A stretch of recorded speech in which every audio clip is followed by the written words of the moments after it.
अभी हम सब लोग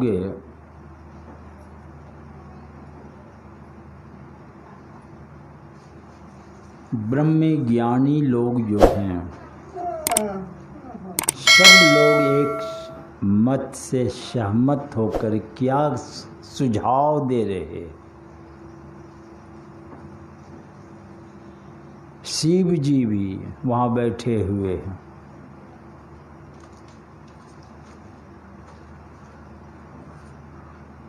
ब्रह्मा भी हैं, सुखदेव मुनि हैं, सनक नंदन, सनातन, सनत कुमार, ये सब पहुँचे संत हैं।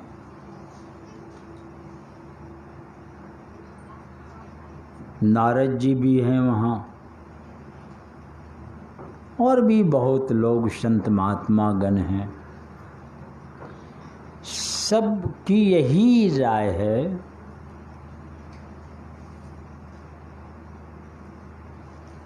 कि भगवान राम के चरण में प्रेम करो।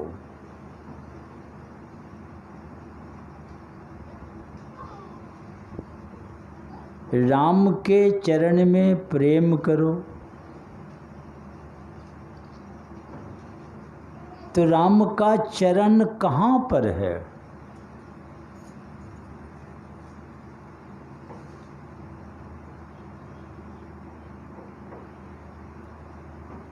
जहाँ चरण है वहीं पकड़ना पड़ेगा जाके चरण को। सब लोग कह रहे हैं कि राम के चरण में प्रेम करो, प्रेम करो, प्रेम करो, बड़ी अच्छी बात है। तो राम के चरण में प्रेम करें तो राम का चरण कहाँ पर है जो उसको पकड़ा जाए?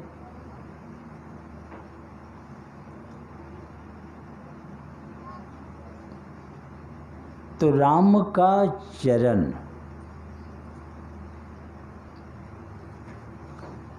आपके अंदर, आपके सामने में।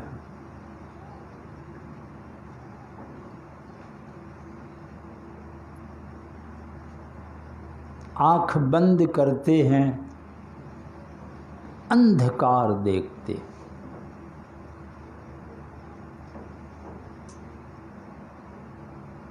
उस अंधकार को आप गौर से देखिए। अंधकार लंबा लगता है कि साकार में लगता है? सबके अंदर अंधकार है। ध्यान से अंधकार को देखिए, कैसा लगता है? लाठी रंग लंबा है, कैसा है अंधकार? आपके अंदर में अंधकार है, उसी में आप हैं। आंख बंद करके देख लीजिए, अंधकार ही अंधकार नजर आता, और कुछ दिखता है? तो वही अंधकार को आप देखिए, कैसा लगता है? लगता है गोल है, गोल है अंधकार। इसीलिए इस अंधकार को क्या बोला जाता है? तम मने अंधकार, अब मंडल मने गोल। जैसे पृथ्वी पर बैठे हैं ना, तो इसको भूमंडल भी बोलते हैं। भू मने पृथ्वी, अब मंडल मने गोल। पृथ्वी गोल है, इसलिए भूमंडल बोलते हैं। वैसे ही चंद्रमा को आप देखिए, चंद्रमा भी गोल है, इसलिए उसको चंद्र मंडल बोलते हैं। सूर्य भी देखिए, वो भी गोल है, इसीलिए सूर्य मंडल बोलते हैं।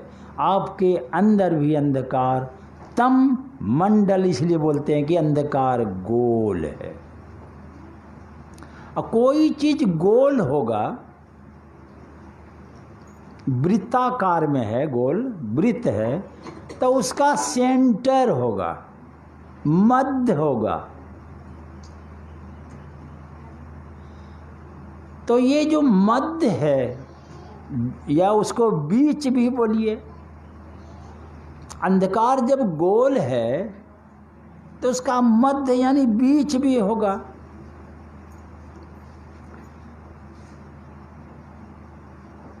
तो उस बीच में क्या है? इसलिए वो वृत्ताकार है, योग हृदय वृत्त।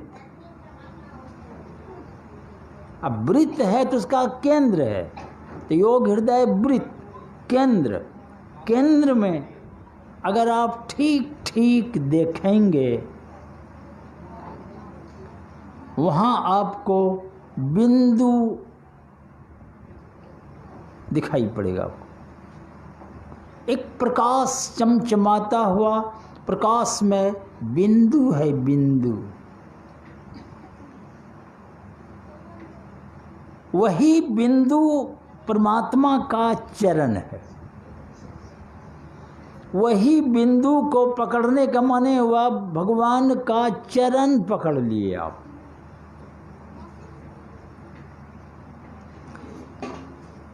तो भगवान का चरण है, आप ही का कोई चरण कस के पकड़ ले,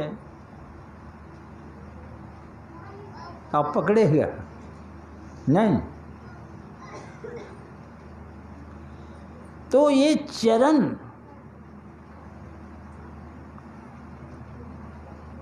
को पकड़ना। और गुरु महाराज कहते हैं, मध्य सुखमन बिंदु झलके। ये मध्य में बिंदु झलकता है। लखले वहीं से, क्या बता रहा? लखले वहीं से पंथ रे। पंथ मने रास्ता, वहीं से रास्ता है। कहाँ जाने के लिए? आप लोग सब लोग जाना कहाँ चाह रहा है? सवाल तो ये है, सब लोग कहाँ जाना चाह रहा है? दुख में? कोई दुख में जाना चाहता है? नहीं। सब लोग सुख में जाना चाहता है। तो कोई नौकरी पकड़ के जाना चाह रहा है, कोई सोचता है 10-20 बीघा हो जाए, पंपिंग सेट व्यवस्था हो जाए तो हम सुखी हो जाएंगे, माने सुख में पहुंच जाएंगे। कोई सोच रहा है बेटा को पढ़ा लिखा लेंगे तो हम सुखी हो जाएंगे। होगा कि नहीं होगा तो पीछे वाली बात। हो भी नहीं, क्या होगा ये तो अभी पता नहीं।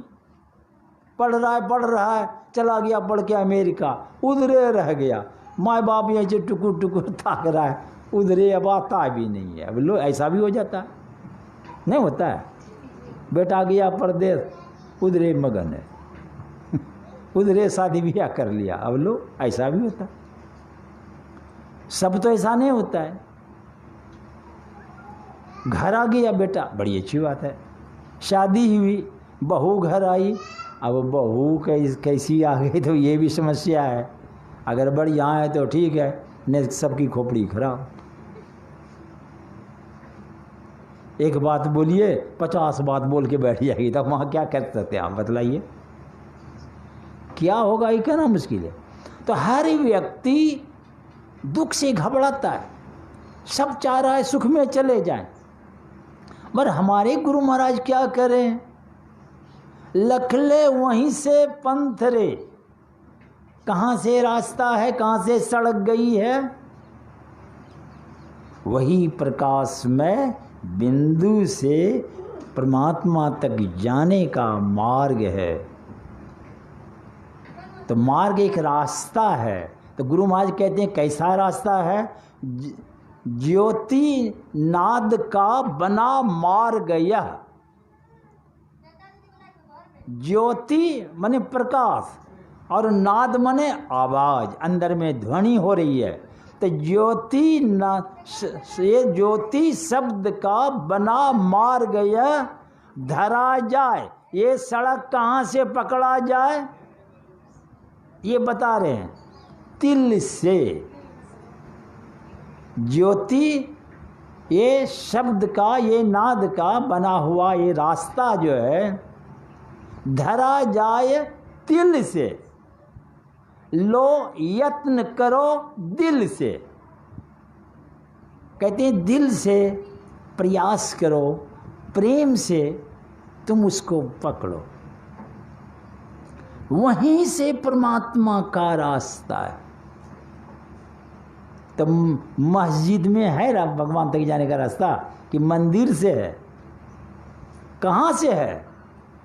कहीं नहीं मिलेगा आपको, आपके अंदर। इसलिए इस तन मंदिर में, यही शरीर भगवान इसी में है, तो यही मंदिर है। यही कैसा मंदिर है? आप जाइए राम मंदिर तो वहाँ खाली राम सीता का, जानकी मंदिर कहते हैं ना। कहीं हनुमान ये दिख रहा है किले गदा लेके खड़ा है तो कहते हैं ये हनुमान मंदिर। कहीं शीतला माई है तो शीतला थान बोलते हैं, शीतला माई मंदिर। और ये कैसा मंदिर है? इसमें सब देवता, 33 कोटि देवी देव जो है, समस्त पूर्ण ब्रह्म परम प्रभु। अवत लाइए, ये सारे 33 कोटि देवता सब शरीर में है। कैसा ही मंदिर है? आप भी इसी में हैं, भगवान भी इसी में है, सारी देवी देवता भी इसी में। ऐसा आपका ये मंदिर है शरीर। मगर इस मंदिर को आप क्या कर रहे हैं? मंदिर में मांस मछली चढ़ाते हैं जाके।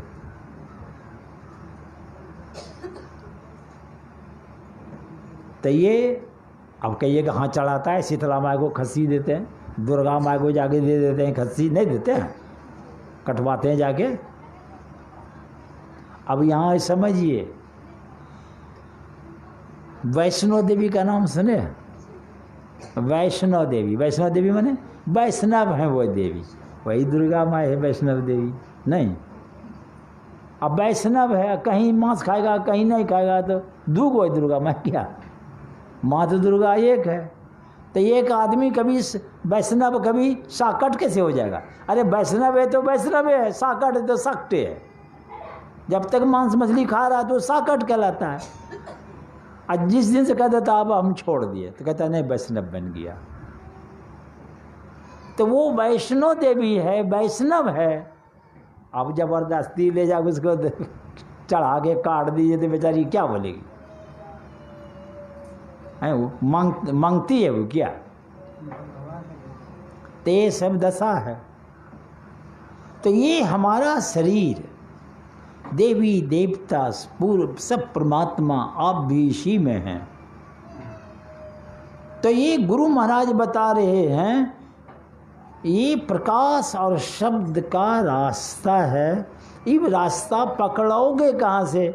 आपको दिल्ली जाना है तो दिल्ली जाने के लिए गाड़ी पकड़ना है तो कहाँ पे जाकर पकड़िएगा? जहाँ से दिल्ली की गाड़ी खुलती है। आप इधर रिक्शा से जाइए, कार से जाइए, कुछ से जाइए तो भागलपुर स्टेशन पे ले जाइए आप। नहीं, अब भागलपुर स्टेशन में क्या करते हैं? रिक्शा से गए, टेम्पो से गए तो टेम्पो लिए गए गाड़ी में चढ़ जाते हैं क्या? वो तो बाहर छोड़ देते हैं और उससे उतर करके तब प्लेटफार्म पर आके जो दिल्ली जाने वाली गाड़ी पर चढ़ के बैठ जाते। तो वैसे ही वो स्टेशन पर जाने के लिए अलग अलग ढंग से लोग, किसी रूप का ध्यान कर रहा है, मंत्र का जप कर रहा है, ये सब कुछ कर रहा है। ये सब क्या है? उस जगह पहुंचने की क्षमता आएगी आपको, मन को शांत होगा। इसीलिए कहता है मंत्र को छोड़ दो। कहते हैं इस रूप का ध्यान करो फिर उसको भी छोड़ दो। क्या छोड़वाता है? ये सब टेम्पो रिक्शा पर जा रहे हैं आप, जो जैसा है और वो जाके वहाँ छोड़ देना होता है। और छोड़ करके तब उस पर चढ़ गए। उस बिंदु में जब आप चढ़ गए तो वहीं से गाड़ी खुलती है, वही आवाज़ हो रही है, आवाज़ उसमें शब्द है। उस शब्द पर जब आप चढ़ गए, अब वो गाड़ी पर चढ़ गए, अब गाड़ी लेके जाएगी आपको। अब गाड़ी पर चढ़ जाएं अब बक्सा माथा भरे को अब क्या कहेगा हैं? अब गाड़ी पर चढ़ गए, बक्सा गाड़ी पर रखिए कि माथा पर रखिए, वजन तो गाड़ी पर है। अगर माथा पर ले लिए हैं तो आप भी परेशान होइएगा, पहले गाड़ी पर रख दीजिए। तो वैसे ही है, सोवो पाँव पसारी, आराम से गाड़ी पर चढ़ गए शब्द की गाड़ी पर, अब वो ले जाएगा आपको। तो अवलंब है, पहले प्रकाश पर चढ़ेंगे तो शब्द को पकड़ लेंगे और वही शब्द आपको लेके जाएगा। तो ये भक्ति जो है, ये प्रकाश, यही है छठी भक्ति। शबरी की कुटिया पर भगवान पुरुषोत्तम राम पहुँचे हैं, वहाँ चर्चा हो रही है कि माने भक्त को किस तरह चलना है।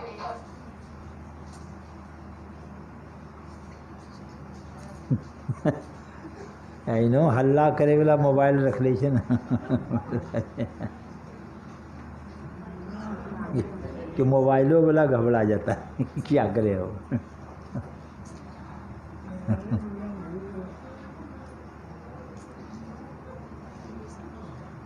तो ये समझिए, ये साधना की बात।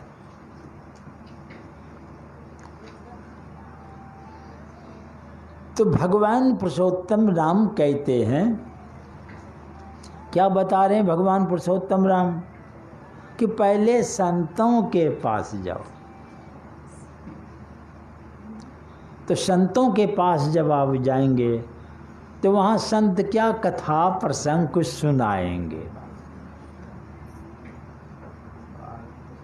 तो भक्ति की शुरुआत होती है पहले संतों के पास से।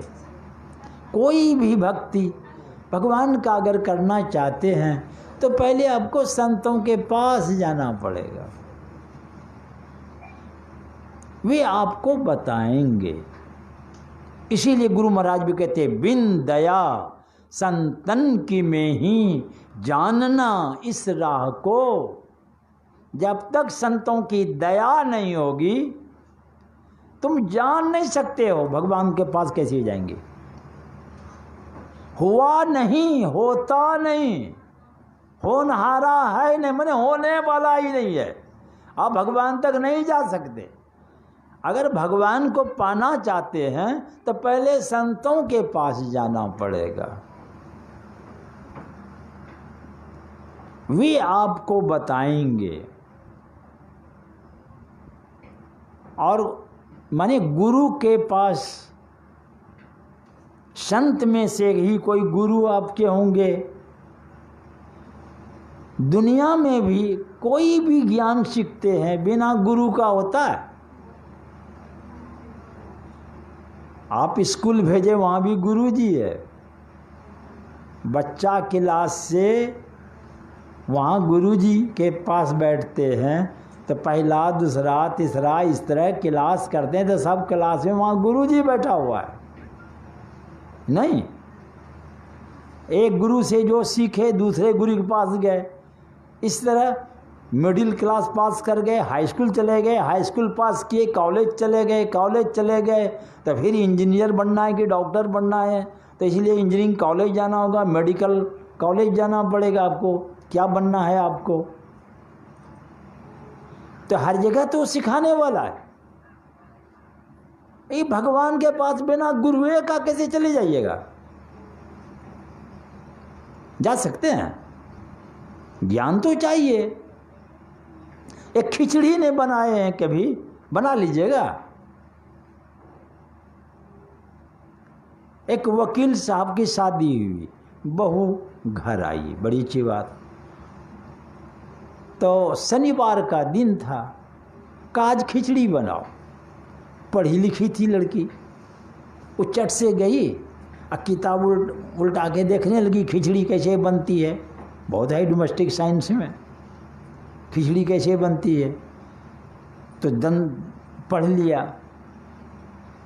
कि चूल्हा में आंच लगाना है, ऊपर हंडी धर देना है, उसमें पानी डाल देना है, नमक है, हल्दी है, अधन होने पर दे देंगे, चावल दे देना है और ढक्कन को मुंह पर रख देना है। ये पढ़ लिया। और आके वही किया, चूल्हा जला करके हंडी रख के पानी दे के दाल उल दे के, और उसमें लिखा था कि हंडी को मुंह पर रख देना। तो वो क्या कि सब करके और ढक्कन को का मुंह पर रख देना, वो अपने मुंह पर रख के बैठा हुआ था। उधर से वकील साहब आते हैं, सोचा भाई ये क्या हो रहा है। कहते क्या कर रही हो? कहा खिचड़ी बना रही हूँ। अरे खिचड़ी बना रही है तो मुंह पर क्या रख लिया है? कहा आप पढ़े हैं डोमेस्टिक साइंस? वकील साहब पढ़ाते नहीं है। खिचड़ी कैसे बनती है आपको पता है? मैंने कैसे बनती है?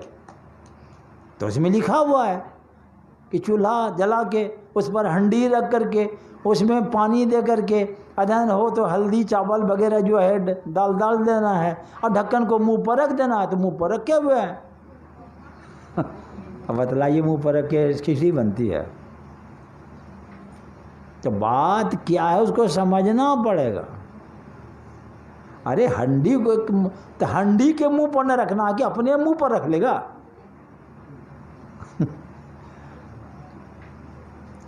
तो कोई भी काम करना है तो वहां सिखाने वाला चाहिए।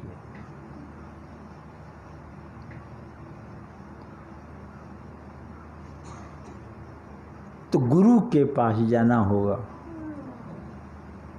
अब गुरु के से ज्ञान सीखना है तो उनकी तो सेवा भी करनी होगी।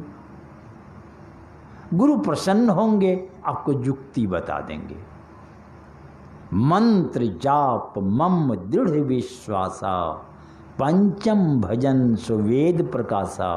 मंत्र का जप बताएंगे कि मंत्र जप करो, और उन्हीं के रूप का ध्यान भी करना पड़ेगा आपको।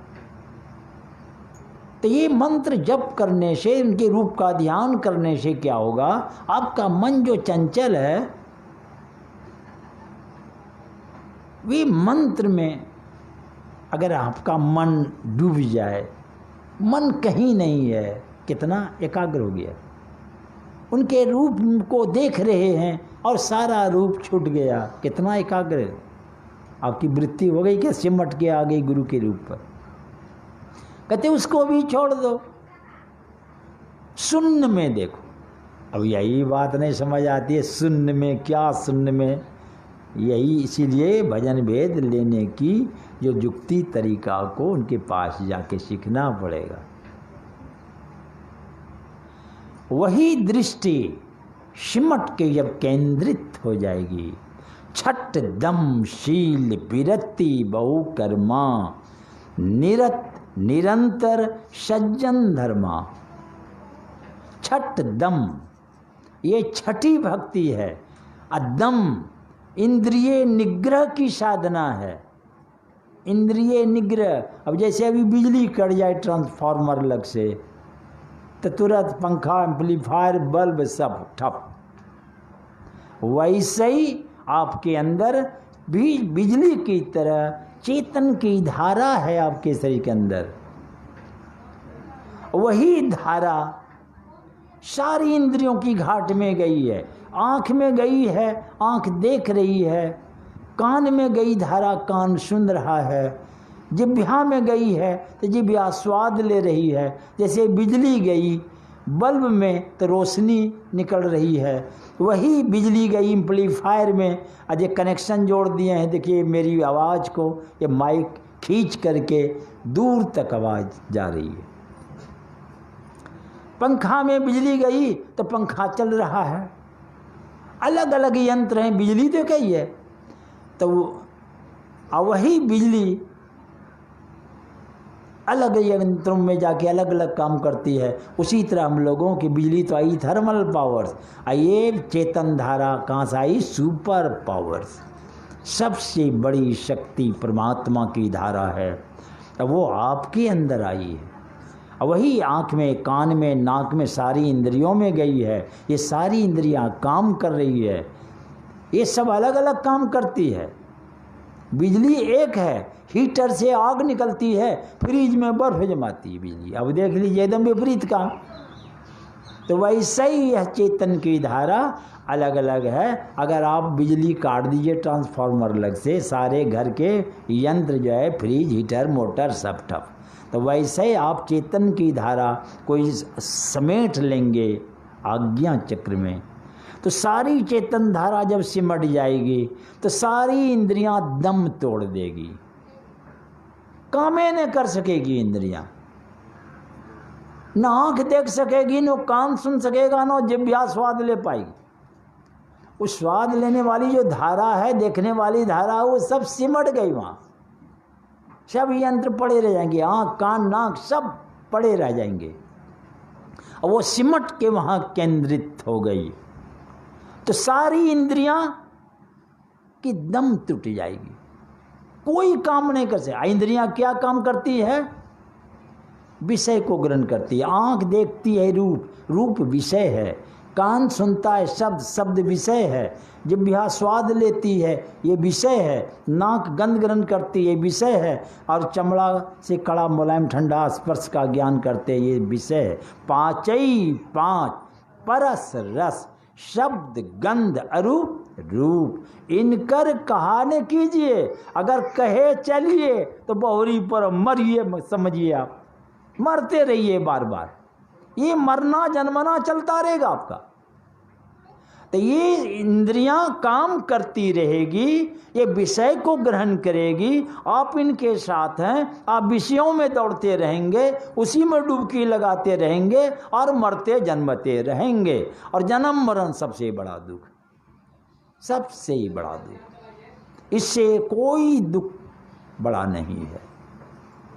ये हमारा जन्म और मरण चल रहा है, यही जन्म मरण को खत्म कर देना है। जिस दिन आपका जन्मना और मरना बंद हो जाएगा, उसी दिन आपका समस्त दुख का अंत हो जाएगा, अंत हो जाएगा। तो ये अंत होगा, वही चेतन धारा सिमट करके वही प्रकाश में बिंदु रूपी चरण को पकड़ लेंगे आप, और वहीं से परमात्मा तक जाने का वो प्रकाश और शब्द है।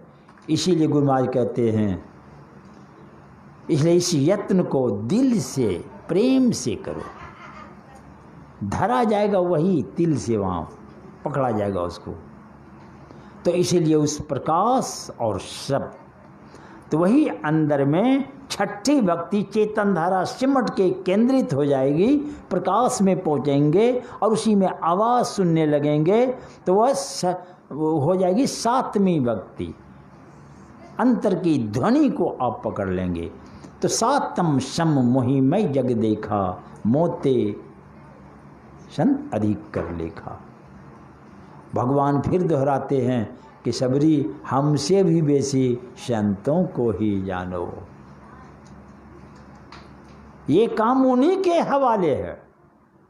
इसलिए भगवान राम भी गुरु किए थे, विश्वामित्र के पैर चपा करते, वशिष्ठ मुनि की सेवा की, उनके आध्यात्मिक गुरु कहते हैं अगस्त्य ऋषि भी। भगवान कृष्ण भी गुरु की सेवा करते थे, संदीपन मुनि की सेवा में जंगल जाते थे, लकड़ी काट के सर पर ढोके हाजिर होते थे। गर्ग ऋषि भी उनके गुरु, कहते हैं दुर्वासा भी।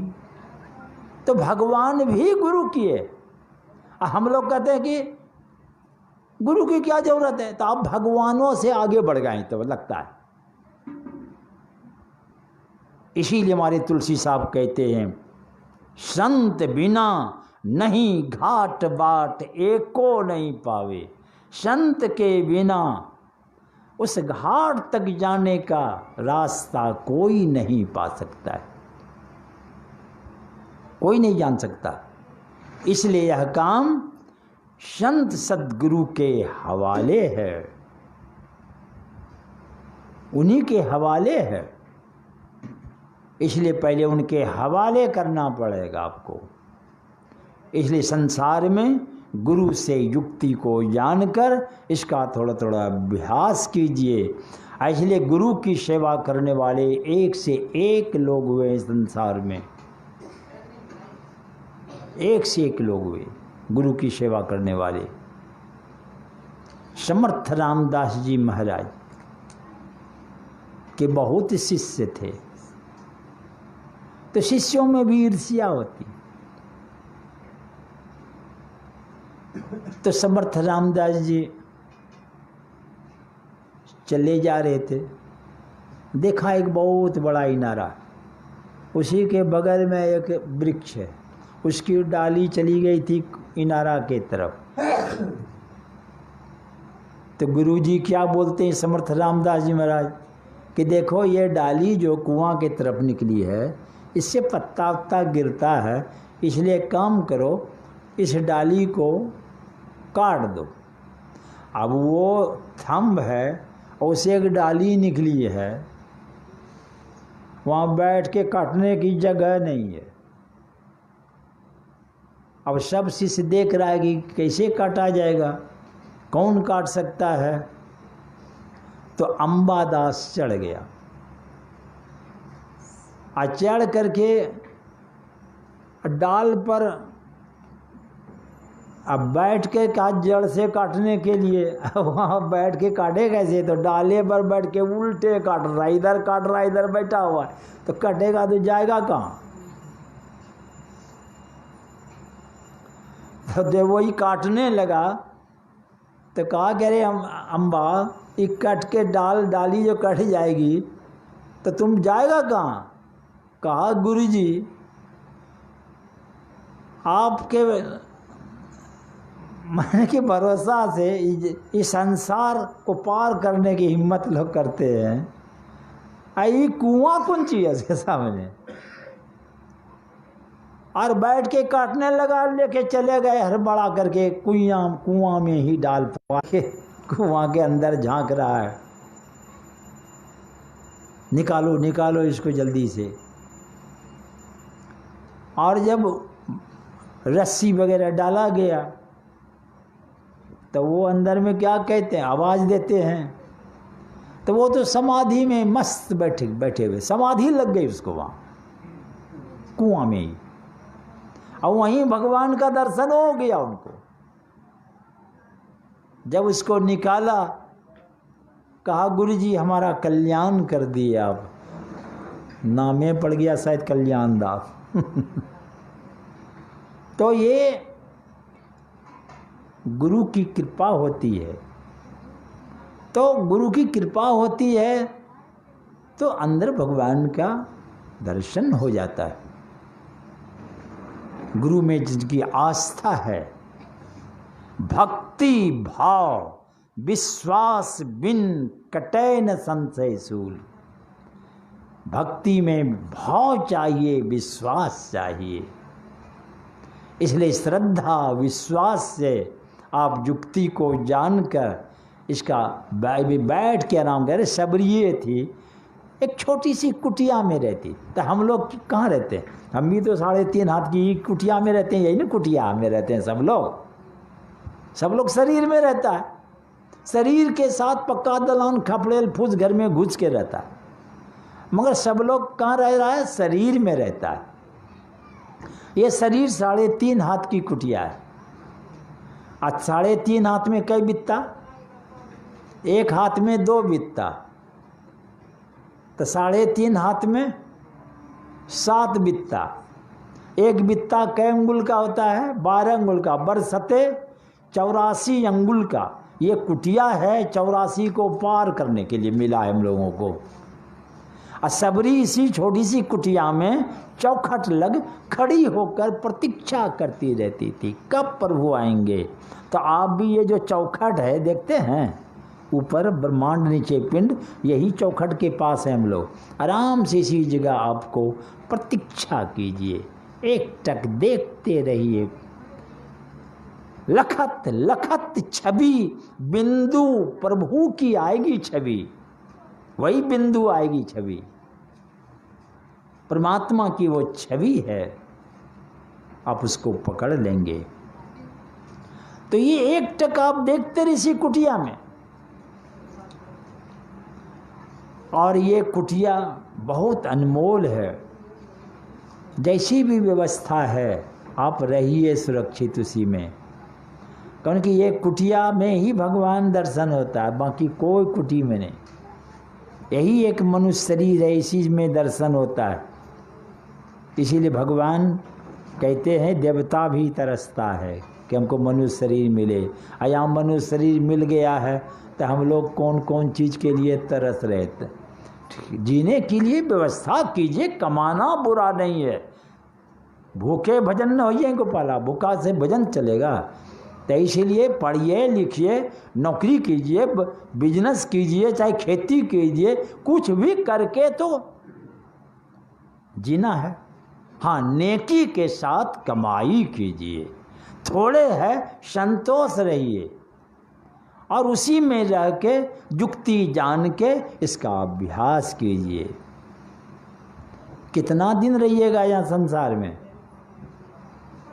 लोग अधिक से अधिक 80, 90, 100 वर्ष की आशा करते हैं। यहाँ रातें में घंटी बज जाएगी, इसका कोई भरोसा है? उम्मीद तो किए हुए है, मगर खा के सोए, कहीं सोए रह गए, तब कितने सोए रह जाता है। तो मौत की पारी तो सबकी चल चुकी है, आपके पास नहीं आई है, यही खैरियत है। ये पारी आने के पहले आप सावधान हो जाएं और ये बॉर्डर के इस पार से उस पार चलिए। आप पार गमन ही सार भक्ति है, लो यही ही में धार। एकदम आराम से ध्यान करेंगे, चेतना सिमट करके पिंड के पारा, यहाँ से ऊपर चली जाएगी ब्रह्मांड में। तो गुरु महाराज कहते हैं पार गमन ही सार भक्ति है, लो यही ही में धार। इस बात को हृदय में धारण कर लो, यही सार भक्ति है। इसके अलावा इधर उधर कर रहे हैं, सबको भूसा हाथ लगेगा आपको। इसीलिए इस युक्ति को जानकर थोड़ा थोड़ा इसका अभ्यास कीजिए। बीचे में मर भी गए तो भगवान किसे कहते, घबराओ नहीं, मर के स्वर्ग लोग जाओगे, लौट के उत्तम कुल परिवार में आओगे, फिर सत्संग ध्यान भजन करोगे, फिर परमात्मा तक पहुंचोगे। क्योंकि ये संस्कार खत्म नहीं होता है। हर जन्म में आपको प्रेरित करके साधना के तरफ आगे बढ़ाएंगे और बढ़ते बढ़ते अंत में अनंत परमात्मा को आप प्राप्त करेंगे। आपका जीवन सदा के लिए सार्थक सफल होगा। यही सार में, इसलिए झूठ से बचिए, चोरी से बचिए, नशा में खैनी बीड़ी ताड़ी दारू गांजा भांग, ये तमाम नशा को छोड़ दीजिए। हिंसा में मांस मछली अंडा मत खाइए, खामखा किसी को दुख भी देने के ख्याल हिंसा है। और पर स्त्री पर पुरुष गलत संबंध, ये व्यभिचार कहलाता है। यही 5 पाप है दुनिया में, झूठ, चोरी, नशा, हिंसा, व्यभिचार। ये 5 पाप से जो बच के रहता है वही दुनिया में भला आदमी है। ऐसे भला आदमी का हृदय पवित्र होता है। ऐसे पवित्र हृदय को लेकर गुरु से युक्ति को जान करके इसका जो अभ्यास करेगा, यही संस्कार बनता जाएगा और एक न एक दिन प्रभु परमात्मा का साक्षात्कार होगा और जीवन में शांति आएगी और अनंत सुख में आप यानी प्रवेश कर जाएंगे। फिर कभी दुख का मुंह नहीं देखना पड़ेगा। बोलिए श्री सद्गुरु महाराज की जय। और गुरु महाराज की बड़ी असीम कृपा से सत्संग छोटा, कोई कहता है बड़ का, अरे 5 आदमी रहे कि 5 लाख आदमी रहे, बात यही होती है। इन्हें कि 5 आदमी है तो उसके लिए अलग सत्संग हिसाब है, 5 लाख में अलग है, ऐसी बात नहीं है। 5 आदमी हो कि 5 लाख आदमी हो, बात यही होती है। जिससे जीव उद्धार का द्वार पुकार कहा। क्या पुकार के कहा? घट भीतर ही, आपके अंदर, घट मने शरीर, भीतर ही संतों ने बताया है परमात्मा तक जाने का रास्ता है, वरना कहीं रास्ता नहीं है। इसलिए संसार में बढ़िया से रहिए, आपस में मिलजुल के प्रेम से रहिए, बड़ी अच्छी बात है। और ये सत्संग हुआ, ये ज्ञान यज्ञ है। ज्ञान यज्ञ, भगवान कृष्ण ने कहा द्रव्यमय यज्ञ से ज्ञानमय यज्ञ श्रेष्ठ है। द्रव्यमय बड़ा बड़ा यज्ञ नहीं देखते हैं, करोड़ों करोड़ खर्च होता है, मगर भगवान ने फैसला दे रहे हैं गीता में कि ये सत्संग के सामने वो यज्ञ कुछ नहीं है। इसलिए कहा कि ये ज्ञानमय जग है, ये सबसे श्रेष्ठ जग है। ये जग में जो आके बैठ गए हैं ये भी आपका सहयोग है। घर वाला कहेगा हमारे यहाँ सत्संग है, कोई नहीं आता, हम ही आके बैठे थे, कल्ला पाया दीवाल खुद इसी को सुनाते बदले। तो आपके आने से क्या हुआ, तो सत्संग कराने वाला का जो आयोजक है उसकी आयोजन की सफलता हुई, आपने सहयोग किया। घर वाला का भी ये सत्संग कराने की जो व्यवस्था है ये उत्तम है, ये ज्ञान यज्ञ कहलाता है। तो इस यज्ञ में जो जिस किसी ढंग से सहयोग करता है सब के सब पुण्य के भागीदार होते। और ऐसे पुण्य की पूंजी से अनंत सुख के पुंज में आप प्रवेश करेंगे।